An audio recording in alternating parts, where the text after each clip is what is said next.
मित्रांनो, सप्रेम जय भीम. कलिंग गणराज्य हे बंगालची खाडी जवळील तटवर्ती ठिकाण महानदी आणि गोदावरी नदीच्या मध्यभागी पसरलेलं होतं. कलिंग देश प्रथमतः मगध साम्राज्याचा अभिन्न भाग होता.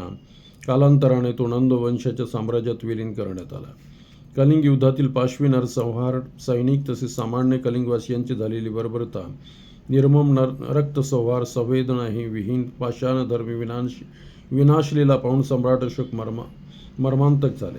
रणांगणात इतस्ततः पसरलेल्या शवाचा अंबार, वेदनेने विवळत असलेल्या जखमी सैनिकांच्या आर्तकिंकाळ्या, करुण नाद, मृत शरीरांना कवटाळून मोठ्याने आक्रांत करणारे त्यांचे आप्त, मुले आणि स्त्रिया आणि कुटुंब, संपूर्ण कलिंगभूमी सैनिकांच्या शवानी आर्तचित्कार, हाहाकार आणि करुण आर्तनाद पाहून सम्राट अशोक प्रथमतःच भयभीत झाले होते.